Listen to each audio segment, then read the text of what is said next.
Barry, talk to Tom and see if he can hear you. Oh, Tom, can you hear me okay? Yep.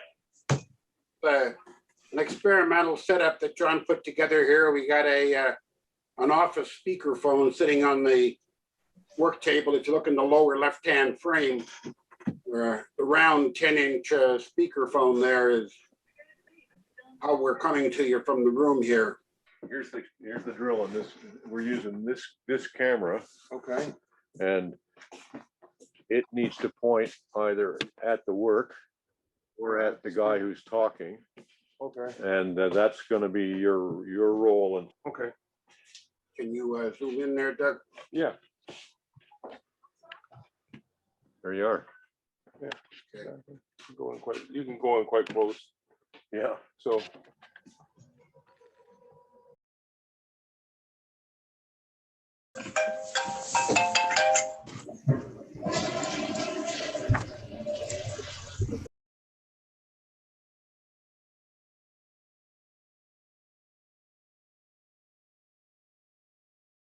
Okay, this is Lancaster Woodturners coffee hour number 63 or so. I'm not even sure, 63. We're coming to you from our wonderful facility developing here at Kaufman Kitchens in New Holland, PA. This is space that the Kaufman family intends to expand into in the next 4 or 5 years. And until then, we've been invited to camp here, and we're totally grateful for it. Oh, I have to tell you, mute your phones. Yes. Please mute your phones so they don't ring. If your wife comes in and wants to talk to you, please mute your mic. It's pretty good practice to mute your mic unless you want to talk and then turn your mic on. But if you don't want to do that, you don't have to. This is going to be a show and tell morning. And the reason for that is we've set our room up here for show and tell. For example, there's the overall view of the room, and that's from an iPhone that's over behind the table. I'm going to now switch cameras from, and there's the room close up. Now Doug can zero in on anybody in the room. So with this tool, we can spotlight the guy in the room who's talking, and we can also spotlight the guy on Zoom who's talking. I'm going to get rid of this meeting room view if I can. Let's do all spotlights. Yeah. And I want to go back to, we are working here. You got to bear your patience with us, especially as we figure this out. And in a way, we're filled in the lathe while it's turning. The innovation here today is there is a tabletop conference room speakerphone on the table with the show and tell objects. And I'm still wearing the Movo lavalier mic that we've been using for a while now. You can see me over there in the corner with it. And the two systems seem to be working together. Did you guys in the room say something so they all can hear you? Good morning, everybody. Good morning. Good morning. Morning. We have the setup arranged here. So we in the room are looking at the big screen with you all on it. And you in the big screen ought to be looking at the room with us all on it. Or right now you're seeing everybody. So what we're striving for here is some kind of an equality where the Zoomists who are out on Zoom can participate equally with the people who are in the room. And for the sake of show and tell, that means we're going to spotlight you when you hold your object up, whether you're in the room and on Zoom. And in this setup here, and I wish I could take a photograph of it, maybe I can in a bit, we are sort of facing off. The empty chairs and the 4 guys in the room are looking at the big screen, and the 25 or so on the big screen are looking at the guys in the room as well as at each other. So it's an attempt to convert the hybrid, make this hybrid Zoom experience equal for all. Part of the reason that I have a lot of attention on this week, the original premise behind Coffee Hour was that we were setting it up to help our members get up on Zoom and to learn how to use these things, and we're doing a bit of that here this morning. Also, AAW has been holding a series of leadership panels for club techies and officers on, well, just how does this Zoom hybrid meeting thing work? And I've been invited to be on next week's panel. That's on July 1st at 7 p.m. And I'll be putting the link to that in the follow-up email. In the panel last night, we had some very interesting and complicated setups. An awful lot of people are hooked on vMix, and a lot of them are hooked on Well, people are hooked on what they've invested in. They spent the money on it and they defend it to the death, even when it doesn't make any sense. And I'm guilty of the same thing myself. I'm a determined all Zoom setup here. We have not gone the A10 mini route, even though it often makes a lot of sense.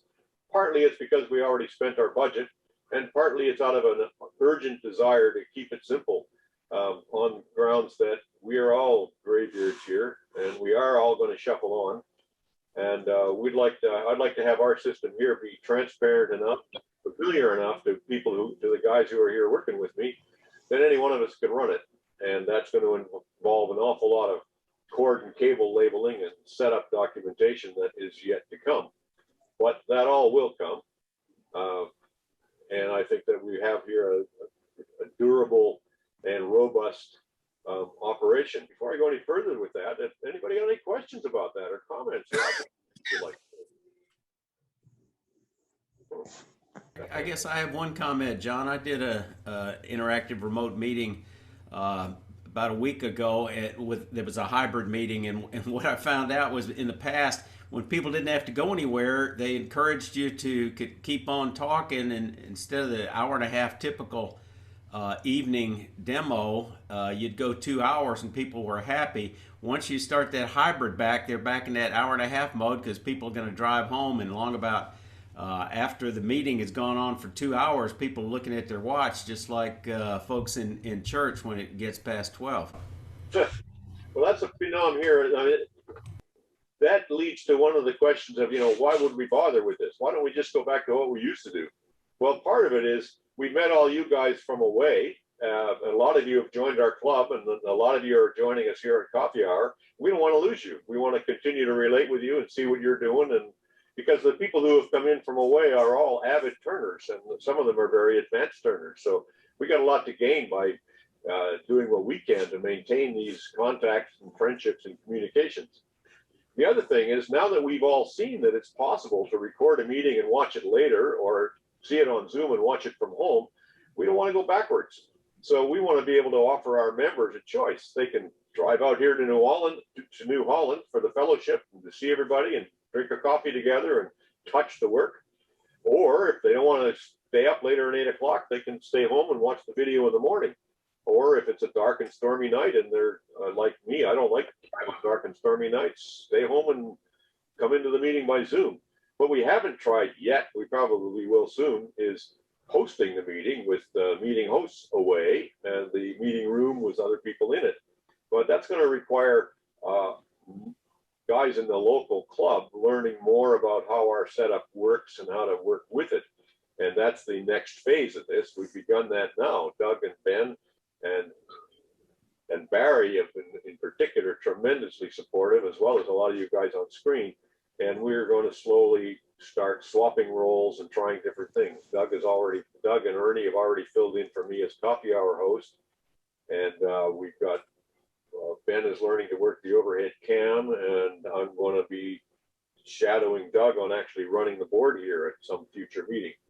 And while I'm talking, I do have one other announcement before we go to the show and tell programming. We're going to go to summer hours. So from now on, from July and August, we're going to be meeting every 2 weeks on Thursday morning at 10. That means the next coffee hour after this will be the 8th of July. And between now and the 8th of July is July 6th, which is the monthly Lancaster Woodturners monthly meeting, which will feature a demo and a slideshow, and I'm not even sure what else, but we will be broadcasting that from this room and encouraging all the club members who'd like to drive out and hang with us to do that. And those who want to watch it on Zoom at home, they can do that. And if you want to watch it on video in the morning, you can do that. Well, maybe the next afternoon. It does do a little light video editing. We generally chop out all the silences where people figure out how to share their screen and bad jokes about your wife and stuff like that. But other than that, we leave it pretty much intact.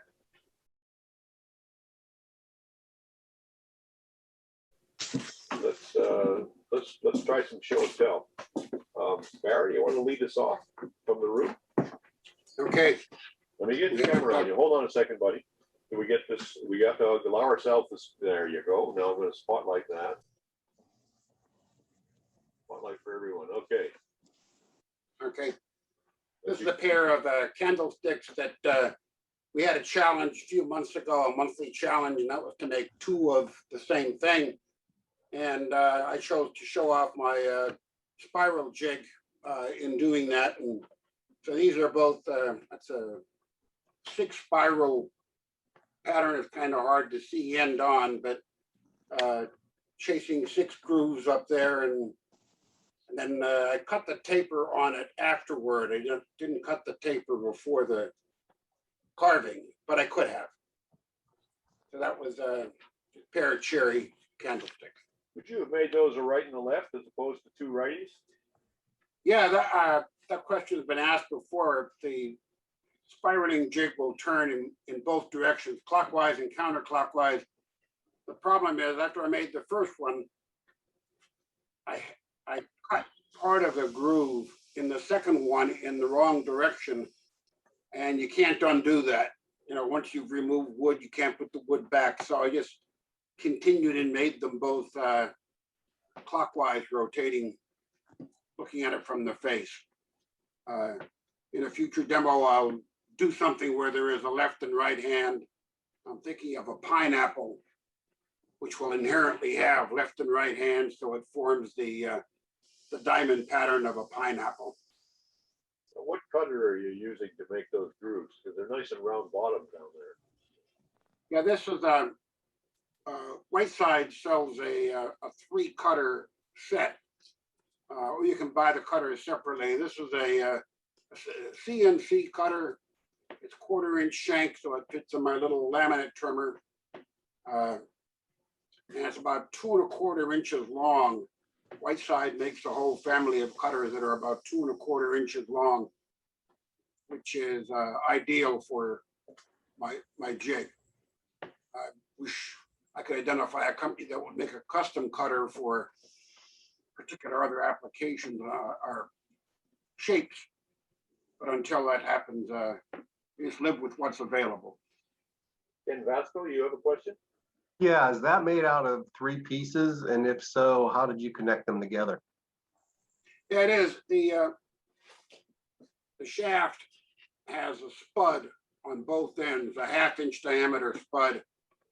And so I just bored into the base a 1/2 inch and into the cup portion a 1/2 inch, and they're just glued together. Okay, thank you for using raised hand. That works really well. I see a message on the screen and you pop up to the little strip of gallery view that I see alongside the screen. For you guys out there in Zoom land, raise hand is the way to get attention if you don't want to just jump in. And I prefer you just raise hand, because even when you just jump in, I don't know who you are or where you are, so I can't spotlight you. But if you raise hand, I can.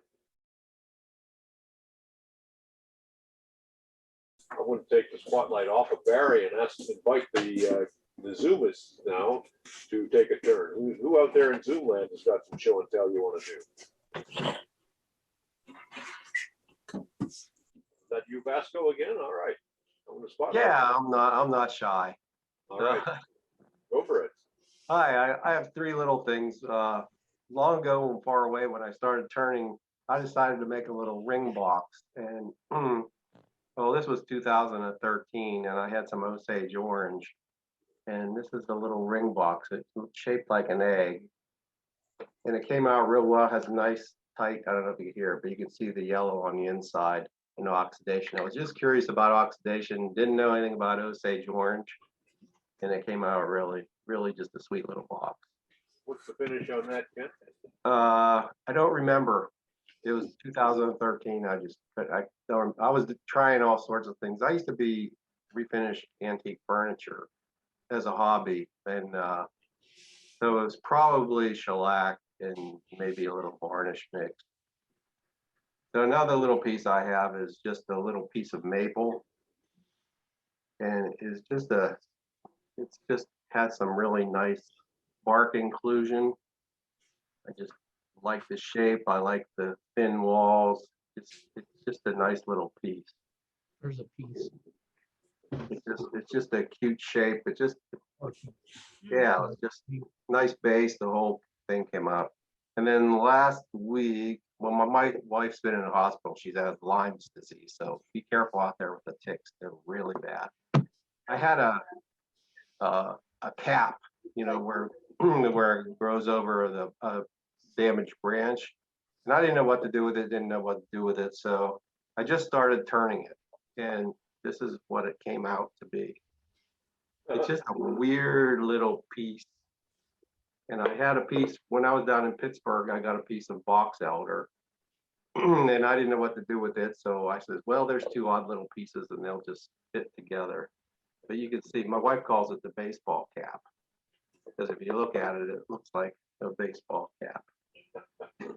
But this is where the branch came through right here. I had to glue it with just glue and sawdust to make sure it's stuck in there. Because as I was turning it, it started to rattle. And I didn't want to lose that. I thought it was kind of attractive.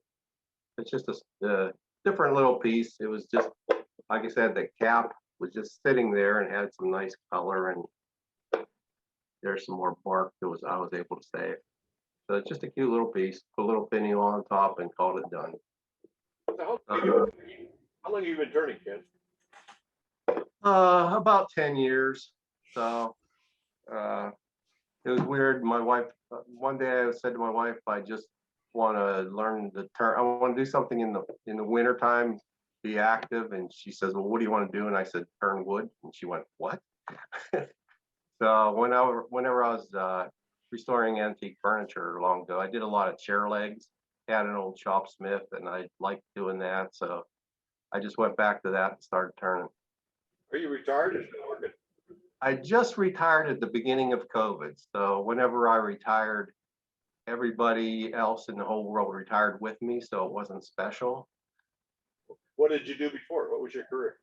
I was a mechanical designer, and then I got into documentation management. My last job, I worked for Penn State in the architectural department, and I was in charge of all the building drawings and specifications.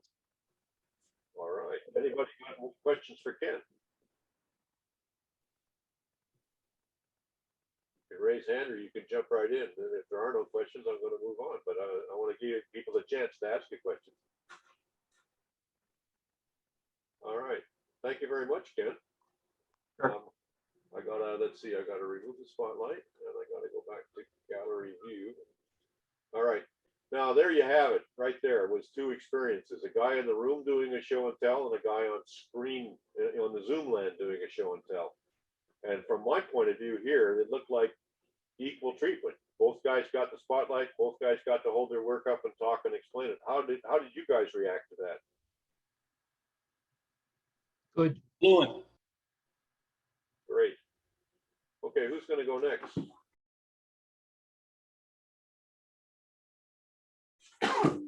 I've got Okay, if you're going to go next, hey Ben, can you work that camera? That he... you can just say, I just left it, so I've already focused in on the piece. Ah, okay. So- Good. All right, I'm going to spotlight that then, and then we'll get to Ron in a minute. Spotlight for everybody. One of the things about this is we are not a TV studio. We don't have to do stuff seamlessly. We can stop and say, hold it higher, put the spotlight, turn the spotlight off. You're going to have to put up with us doing that because we're really just a gang of Woodturners figuring this out. We're building the lathe while it's turning. So this piece is well, I think it was the most valuable piece in my collection of wood turning. It really is a rather nice little goblet. It was actually what makes it the most valuable piece. First of all, I really like the shape and the. I did a measurement with the proportions on the golden mean proportions. It turns out to be exactly proportioned correctly. But the most important thing for me is the bottom. It was done by my great grandfather, and you can see he signed that. And I use this piece as an illustration that you never sign your pieces for yourself. You sign it for the future and for other people. What makes that special? My Simeon Reeser was a farmer in Canada, in Markham, Ontario, close to where I grew up. And so he's a farmer and a furniture maker of some renowned local furniture maker. So what I assume happened is he just one day went at his lathe and just sort of cut out a piece of, it looks to me like it's tiger maple. And if you take a look on the inside, It looks to me like he must have gone and done that more than once. I think that's a pretty good turning. That Yeah. was not his first turning. absolutely not. There's no way it's his first turning. And you can see it's got all the scratch marks and tool marks standing. But anyway, and it's been varnished. So, as I said, it's just one of the, this is a keepsake that I put on a special place by the fireplace in our house. You got another one, or is that the one? Well, I've got another one. Then if you go down and from We're going to keep you on for another minute before we go on. next round, I'll just zoom this out a little bit more because it's a bit close. That's the camera dude as well as the dude on camera. So we're, So going, as we go. what I thought my show and tell is through the generations, because this one, again, a piece of spalted maple, but this one was done by my father in his shop. After he retired, he took up a lot of turning, and so his use of negative space and stuff like that in a turning would sort of intrigue me. And he liked to do a lot of the embellishment on the sides there. So and then I guess I'm the third generation, and this is a vessel I made a few years ago, and I used the Ellsworth technique of bleaching it after I hollow formed it. One of my early hollow forms. This is made about 10 years, actually it's 10 or 12 years ago now. That's a beautiful piece of spalted wood. Yeah. How thick are those walls? I can't tell. It's not as thick as an Ellsworth, but I think they're probably between 1/4 and 1/2 inch, to be honest. Because it was early on, and I was really nervous about going through the side of it. But as you see, that really turned out to be nice. And I didn't have a hollowing jig at the time, and this was just done by hand, the old Ellsworth method. I stopped doing. I got a hollowing jig not because I didn't like doing it by hand anymore, but my elbow was, I was starting to get serious pain in my one elbow all the time. Every time you get a catch, it's turned it. I think everybody has. I think I've done enough of that I probably have a permanent tennis elbow problem now. But anyway, so and then the last one I've got here was one. This was one of my very first turnings. I turned in high school, and then after my dad died, I got his lathe, and this was a piece of walnut. And in this particular case, the technique of gluing was to glue it on the triangles. So you can see that triangle shape in here instead of doing it straight across. That's supposed to break apart. How did it work out? Well, this is from 2010. This is 2007. So that's 14 years now, and it's not apart. It's not broken apart yet. It hasn't done anything. It's just stayed nice and solid. So Nice piece. Questions for Doug? Either click hand or speak up. Go ahead, Harvey. No. How long have you been turning, Doug? Actually, I was not going to ask a question for Doug. I was just putting my hand to share something in the future. Okay, you'll be next. well, How long have you been turning, Doug? this is 2007 is when I got back into it. So this is one of the first ones after getting back in. So that's 11 years, I guess now. 11, and it's been. I turned a few pieces when I was in high school shop, and then I made a bed back when I was 20 years old on my wife's neighbor's lathe. I made a 4-poster pine bed, but really I've been doing it seriously for the last 11 years or so. Let me say, well, Doug 14 years. got the screen here that without Doug, we would not be here. Doug has been a stalwart supporter and taking the lead in a lot of ways, getting things set up and working, and then keeping our coffee hour and our club going. In fact, you were past president of our club. How many years of that did you do? 5, I think. 4, I think. 4, yeah. 3 or 4, whatever. Yeah, Doug was a very good club president back in the day as well. And we got a couple of other past presidents on screen. Ray Simmons and Roy Johnson are both here today. Yeah. So. Okay, I'm going to go back to gallery view, and I'm going to try and end. I got a little jiggery poker to do here for a second. I got to remove the spotlight. Move this other spotlight as well. All right. Now I'm back to gallery view, and you should be too. Is that all still working for you guys? Give me some signals so I know what's going on. Great. Good to hear it. And was the microphone level good enough? Good when Doug was talking? All right. Everything was great.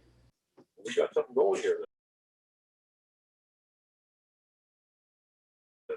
Okay, Harvey had his hand up next. We want to go to a guy on the screen. Where are you, Harvey? Wave your hands like, there you go. The spotlight you. Okay, I'm going to need to screen share there in a minute, John. Just, you keep asking the question, how long you've been turning. I've probably had a lathe for about 20 plus years, but for the first 10 anyway, my knowledge of turning was 0. So I did such items as starting bowls off with spindle roughing gouges, which I learned was a real no-no.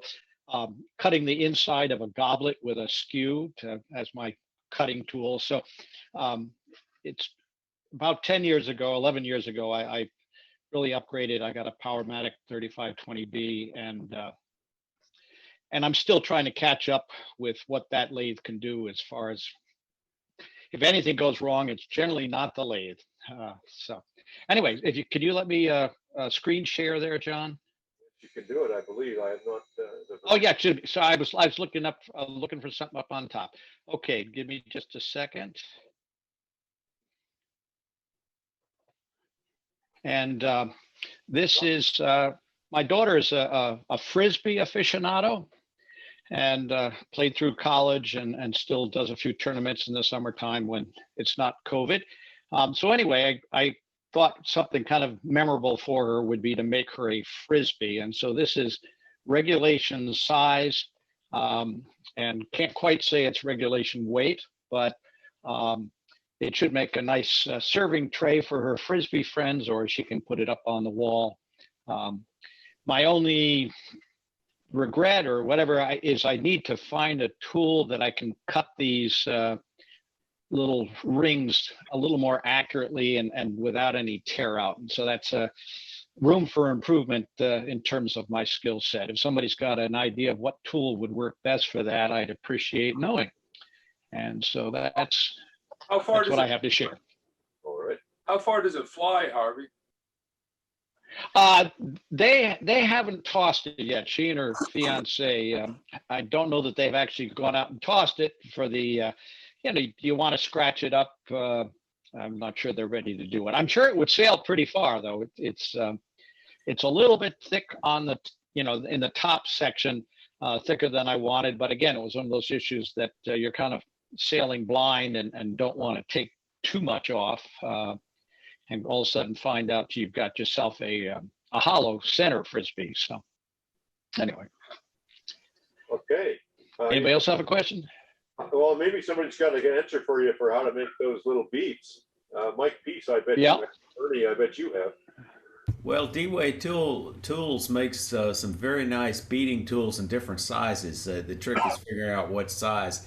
And I think the real advantage to those tools is being able to make duplicate beads. I think learning to turn the beads is probably preferable, and you could get maybe less tear out, but those others, that's what people do for these baskets of illusion that look like woven baskets.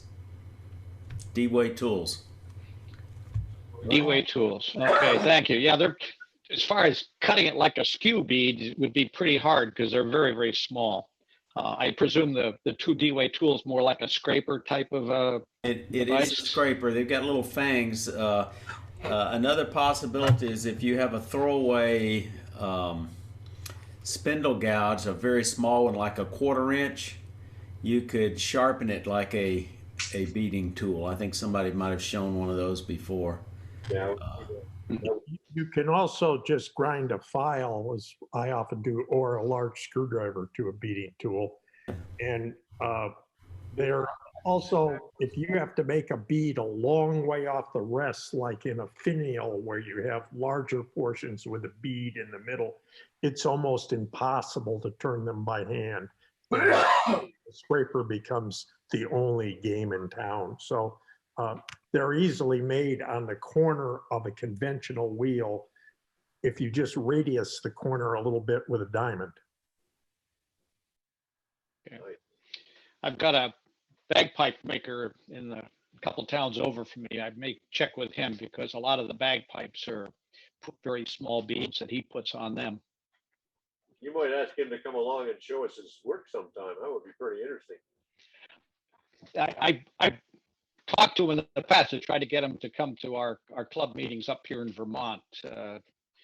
Ted Luttrell and Karen Drennan are both members of my club. And so I talked about trying to get him to come up sometime. It just hasn't worked out yet, but I'll see if he might be interested in sharing something on this forum. Phil Davis, you got Thank you. you got something you want to show us? Yeah, I do. I want to show Ken my hat. This is something I did in 2017 or 18. It took, when I first started, I just, was using wood around the shop, around the house. Actually, this is I think it's black walnut, and it's very nice for coins. It's just the right size for all my quarters and nickels and dimes. And I really like the way it turned out.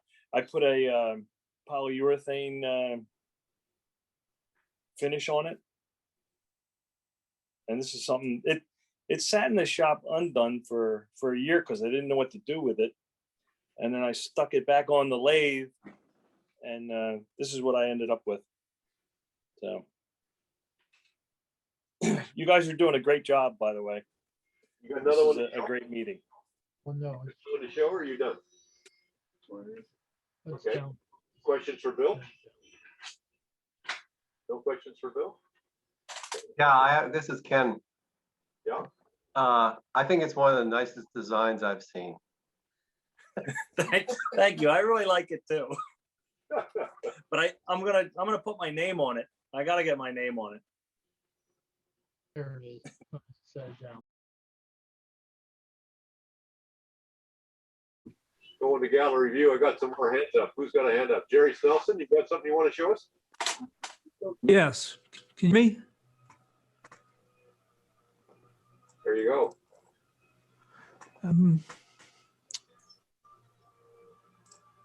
You Well, go for it. let me see. I'm trying to get up this picture right here. Are you trying to share screen? Yeah, there. go. Can you see it? We sure can. Okay. I'm at the the bottom of the skill level for this group, but I've probably been at a lot longer. I just retired from being an English professor January 1st. I'm 78, so it was probably time. It was COVID and trying to teach online, and I don't believe in that. So I had to retire, and I got more active in Turnwood, and Mark and G brought me wood, and this is cherry, and you probably recognize the Joe Sonia paints underneath. And I experimented with drying in a jerky or what not a dehumidifier, but I don't know, in an oven, and it seems to have worked. It took from 22% to 6%. I've made two of these, and the third one blew into pieces this morning, but that was my fault.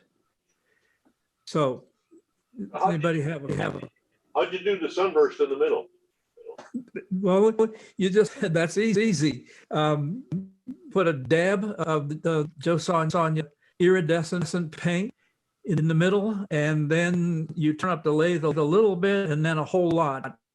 And it just sends it out there. Centrifugal force does your painting for you.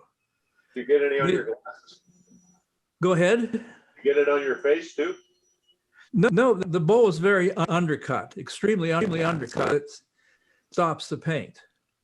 So when you say you turn it up a little bit, what's the first speed you stop at? Oh, I don't know. Mine isn't trustworthy as to, they're just relative numbers on there. But at the end, to make it shoot out like that, I just mastered it the whole way. And just for a couple seconds. That's a beautiful pull piece. it back. It's a beautiful piece. You got another one you want to show? Yeah, I probably can't find it real quick, but dude, let me just buy it for just a second. Here's one. Well, that's a nice one. See it? Yeah. I was a little more restrained. It's so cherry. I was just a little more restrained on this one. The Josiah paints underneath.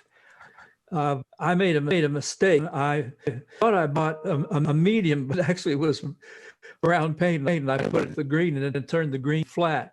And I thought for a while I was calling it a garden, but then the more I looked at it, the uglier it looked. So I scuffed it down a bit and put a transparent coat of black stain over it. And then just one dab. That's my first attempt.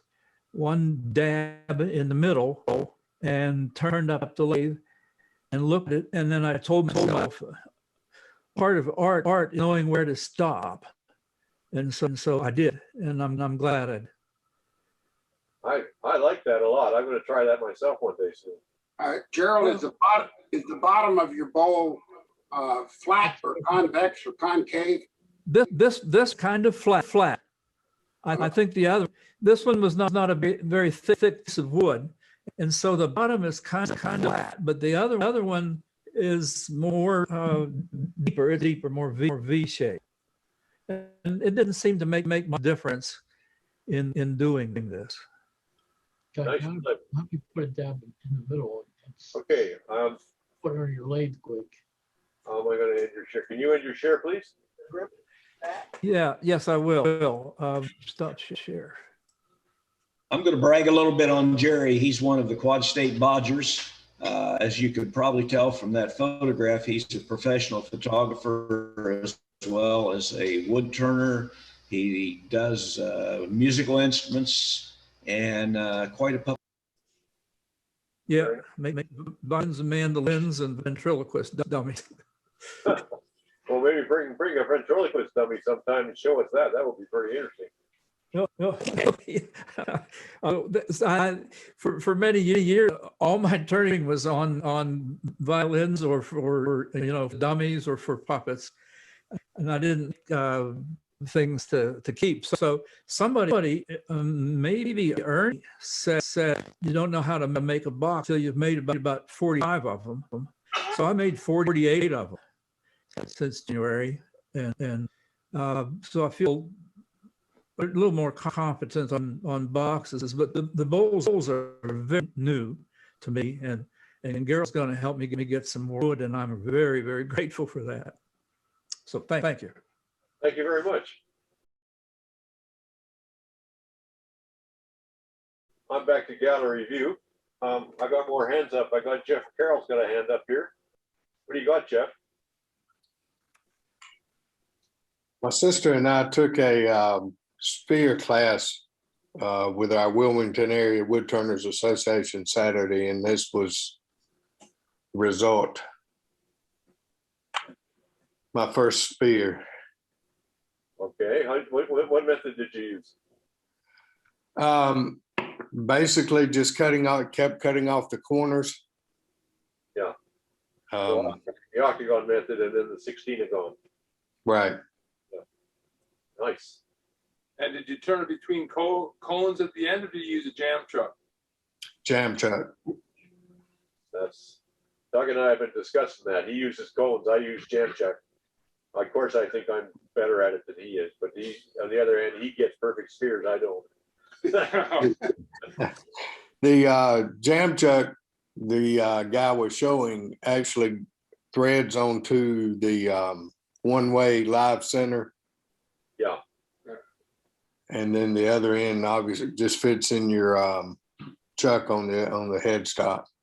Yeah, that works good. Okay, is that it? Any questions for Jeff? Okay. I'm going to take the spotlight off you, and I'm going to go back to the gallery view. Mark's gonna. You all got that? Back to gallery view? Yep. Yep. Okay, I see Mark Skinner's got something. What do you got, Mark? Well, has kind of minimal turning. You're spotlighted, so hold it up. Thank you. Here's the turning, but it's a mandolin I made for a friend. I thought I'd show it to you before I give it to him. You want to scroll a couple of bars? Well, I don't know if it's probably not in tune, but.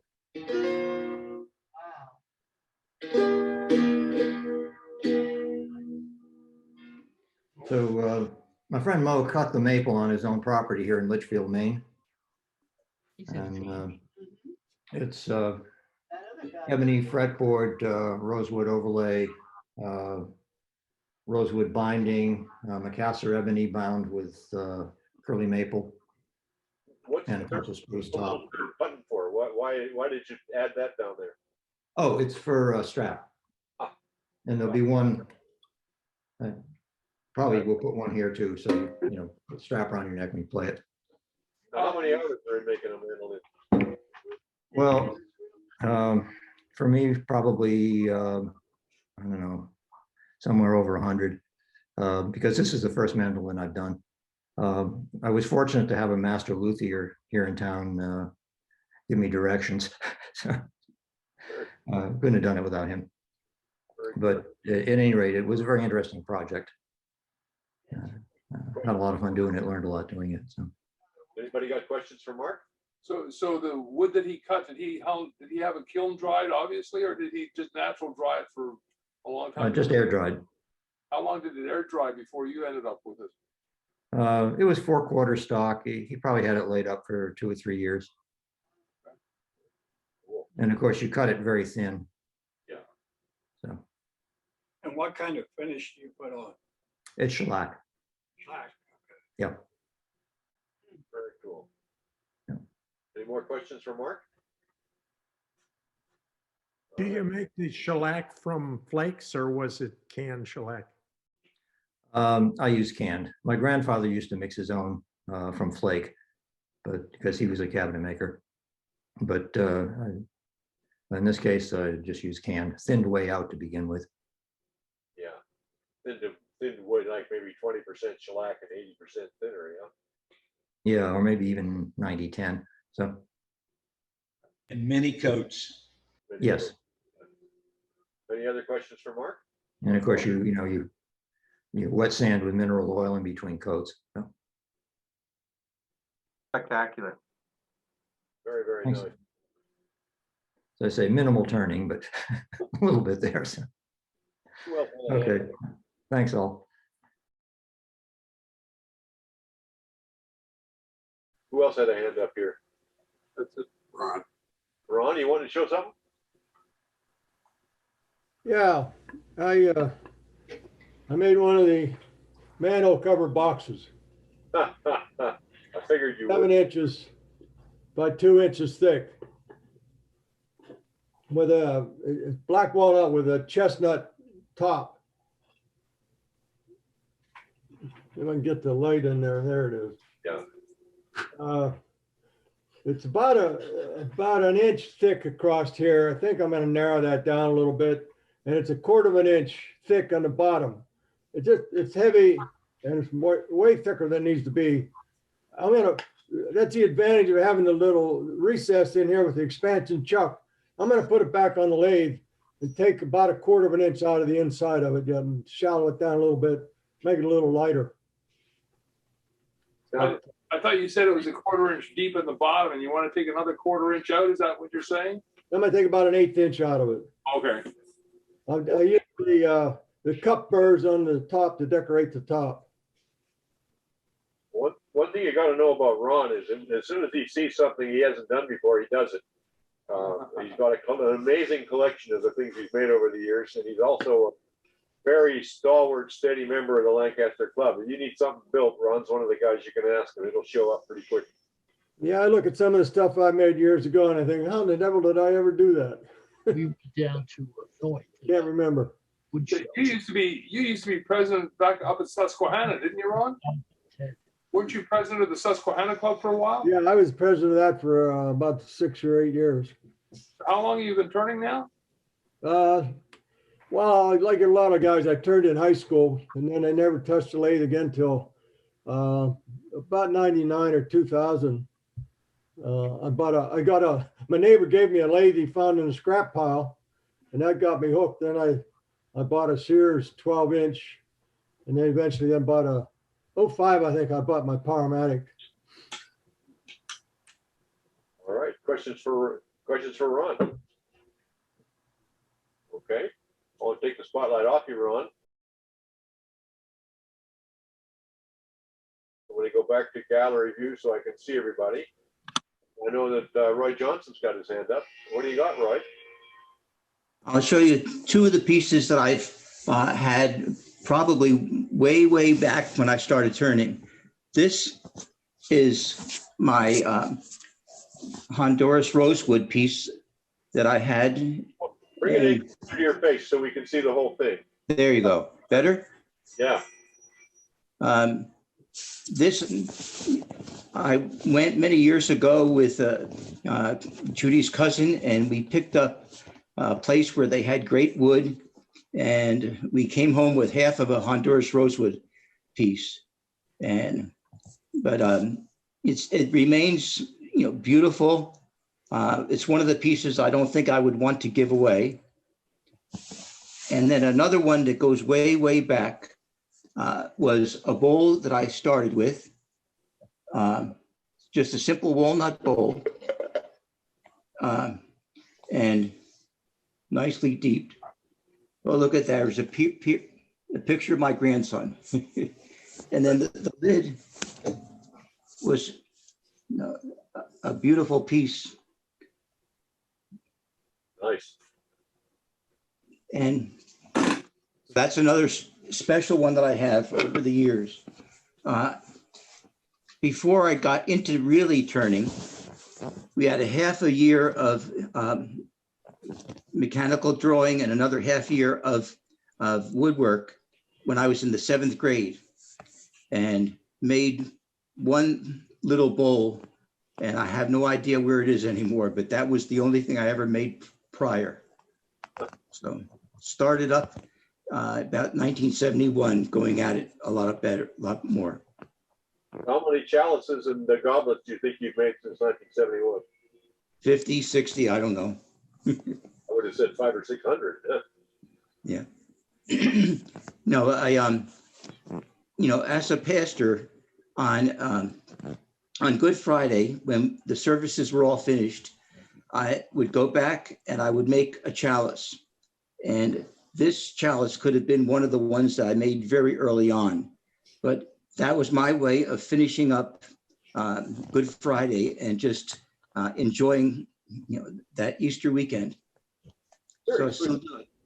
Very sweet. Thank you, Roy. You're welcome. Any questions for Roy before I take the spotlight off him? You're sure you weren't finishing off the communion wine as well, Roy? Just making a chalice? I'm sorry? I said, are you sure you weren't finishing off the communion wine along with the chalice, making a chalice? Yes, I'm sure. Oh, I do. I didn't think you were. I'm just yanking your chain a bit. But what I have done over the years is that our pastor wanted me to make 5 sets of plates and chalices that he could use during communion. So instead of just passing plates around, plates with stuff in it, you'd go around and take a piece of bread and then dip it into the chalice. So that's been a fun thing to do. And it's used occasionally, not every time, but used quite occasionally at church. Very nice. Very nice. Thank you, Roy. You're more than welcome.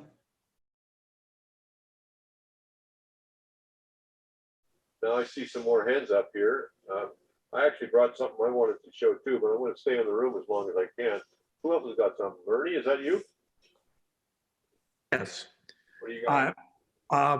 Ron was saying that he kind of forgot how he made things he made a long time ago. And something taught me by Steve Lohr and Leo Doyle, especially Leo, is to make up a notebook. Just keep a notebook. And when you're doing something, when you get through, just write all the steps you took and make little sketches.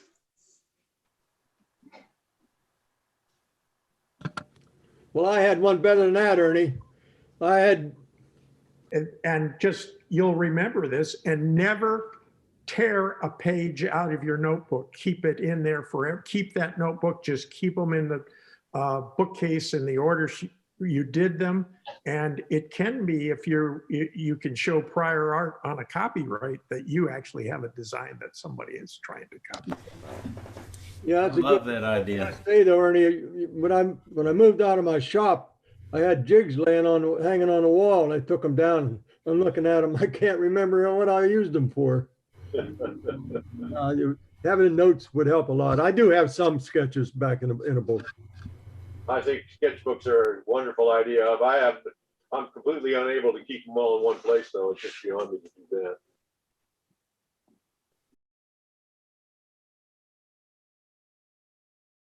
Anybody else in the room before I'm going to go and sit at the table and show you a couple things?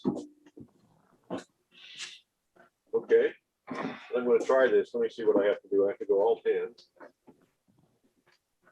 Alt 10. There. Spotlight this little window. All right.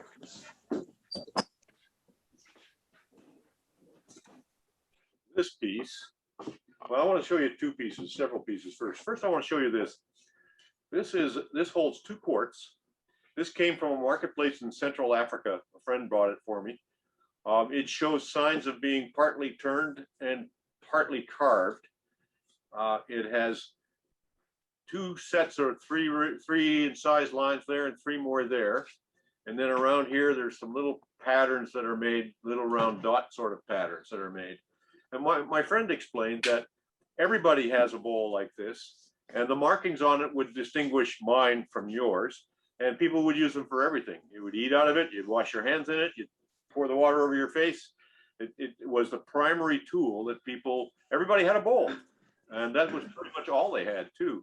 There's a crack here, it's got a couple little wire staples in it, but it shows me anyway, this is where we came from. And there's no, John, can you show the base on that? Because there's no foot on it, but it sits pretty nicely on the table. It sits beautifully on the table. Yeah, it's like the calabash bowls we had from and the Hawaii. The base is carved off. My friend said in the marketplace there was a stack of them this high. Oh wow! And they were, the equivalent of $2. Yeah. And like I say, it holds actually 2 liters exactly. Wow. So whoever made this calibrated this thing to 2 liters. I'm going to show you a piece here. This is a piece that has a great deal of sentimental value to me. This was made by Giles Gilson in 1981, September 81. Giles was a very inventive fellow. He worked as a model maker for GE up in Schenectady, New York. He played in a rock and roll band, and he was a hell of a turner. If you look up in the archives of the AAW, you'll find Giles was innovative all the way. Now, in 1981, no one was painting wood. Nobody. This piece, Giles made 2. This was the second one. The first one has a pink circle, and it's in the collection at the Woodturning Center in Philadelphia. But this one, I had worked with him on a couple of projects, and we'd become friends, and he gave it to me. And he explained at the time that he wanted to dematerialize the wood with auto body lacquer, and that's what it is, pearlescent auto body lacquer, and black flocking inside. And for a long time, I kept family obituaries in it. It seemed like the kind of black hole place to put those sorts of things. And then when you pick it up and turn it over, you realize it's walnut. And it was walnut from a stair newel. It's taken out of an old house in Schenectady. And I got to mute that. No, I don't. I probably inadvertently muted it. There it goes. I remember saying to Giles, well, don't you think the wood's going to move under the lacquer and it's going to crack? And Giles said, well, why don't we get together in about 40 years and you can let me know. And this is 40 years later. Giles regrettably died in 2015, so I can't get together with him to tell him. But it has not cracked. It remains a very beautiful and very treasured piece in my collection. John, wasn't he one of the first ones to start using, well, he started doing color, I guess, but then he started using the automotive lacquer. Yes, and then he started doing elaborate inlays, and he made pieces that opened and opened some more. And he was a very funny guy. There's a piece that's in the Yale Art Museum called a gravity detector. You pick it up and turn it over, and if the ball inside falls and make a clunk, then you know you're in a gravitational field.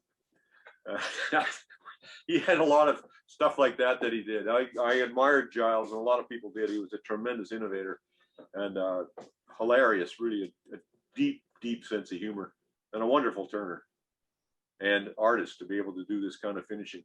I haven't seen, I don't see work like this. It's just the finish remains perfect to this day, except for the scuffs it's taken kicking around my house.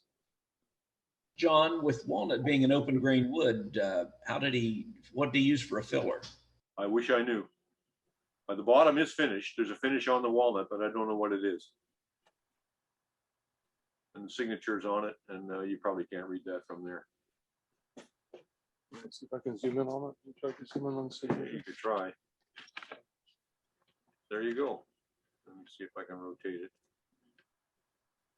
Towards the window. No. We had it a second, Gary. There you go. Yeah. Pearl 2, Giles Gilson, 9/1981. And for a finale, the last piece I have here, I've showed this before. This is actually from August of 1978. It's a little hollow piece. A little hole in it. It says David Ellsworth, California Cherry. So this is from the same era as these. And this is, of course, wood was what everybody was doing then. And now it's gone the other way around. Everybody's doing this. And it just shows you it's a funny world we live in. And this is another piece I treasure. I feel very grateful to have it. It weighs about as much as an eggshell. And it's so light and thin. And at the time, I've got one. Pardon? I've got one exactly like it. Do you? That you made or David made? I made it. You're so good. And I can't read it. I signed it in ink and I can't read the date. It's faded off. I do wood burning now on my signing. This is wood burn too. David does that very well. I don't quite know what he does, but it is wood burned. I can feel it under my finger. It's interesting, John, that it's not how much it's distorted over the years. It's nowhere near round. This is the camera angle is this is quite oval. Got some holes and cracks. Something here, I don't think it's filled. I just think it's a crack in the wood with whatever the finish is. The finish is very light. It's not shiny. It's a dull finish, and there's hardly any of it on. Probably a wash coat of lacquer. I really don't know. Maybe shellac. Well, on that, kids, I think we've come to the end of another hour. I want to thank you all very much for your participation today. And thank you also for bearing with us while we work out this setup. I'm very pleased with how this is working. That we really are able to treat equally with one another and speak and hear one another and look at each other's work. We've just proved that here this morning. So thank you all. And with that, go back to my computer. Thank you. Thanks, John. Yep. Thank you, John. Thank you, John. everybody. Thanks, everybody. Thank you. Thanks, everybody. Beautiful work. Thank you. Great job, John. Go make a baseball cap. And goodbye.